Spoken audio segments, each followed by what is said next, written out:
Hello, everyone. This is Dr. O. Thank you for joining me for Therapy Clips. Let's begin with the topic, the 4 C's of addiction. I wanted to explain to you exactly what each of the 4 C's mean. So I'm going to go through the list. We have 4 C's to discuss. Number 1, compulsion. Number 2, craving.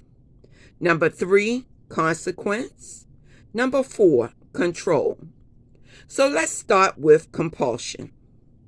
Compulsion means that an individual have an absolute and overpowering urge to fuel their addiction.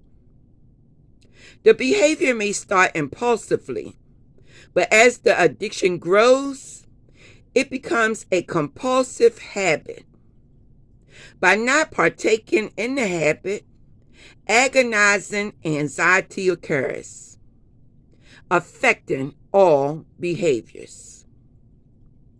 So that means that the person developed this compulsion over time.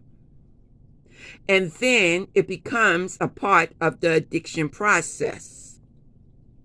Then the person will automatically move into wanting to satisfy their craving, which is the next thing that we will talk about. So number 2 is craving. Now that is the actual urge that the person may have to fuel the addiction. And it may be as demanding as drinking a cup of water or eating a meal. You know how it is when you have a hunger pain. You haven't eaten all day, and then you have the urge to eat. That's what it feels like to have that craving, which a lot of people already know. But it mimics a physical need. It feels like it is vital for survival. It manifests in restlessness, insomnia, and a lack of appetite. So we're going to move on to the consequences. Even when negative consequences become a part of this process, once again, even when negative consequences become a part of this process, the behavior to use a drug continues. The behavior to drink alcohol continues.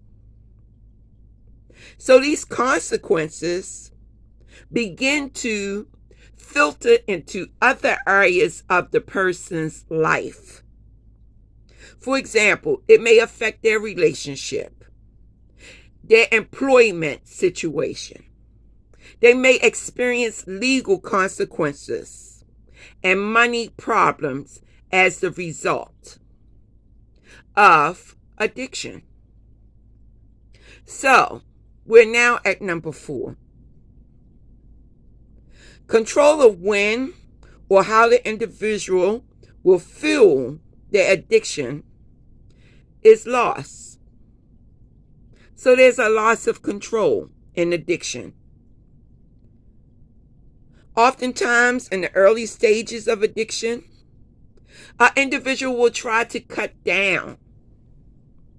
So sometimes a clinician, such as myself, will administer what we call a cage. It's a 4-question instrument. And it simply asks you 4 questions. And one of those questions is, have you tried to cut down? Okay? And most of the time, people are unable to do so because now they are not in abuse of a substance. They are in addiction to the substance. So even though they try to eliminate the behavior or try to cut the behavior down, They're unable to do so. This is impossible when the lack of control stage of addiction is reached. I'd like to thank you for your time. This is Dr. O coming to you with another therapy clip in hopes that you understand the 4 C's of addiction so that you can keep these 4 C's in mind, as it will help you to stay on the road of sobriety. As always, stay blessed, love yourself, and love somebody. Until we speak again, be safe.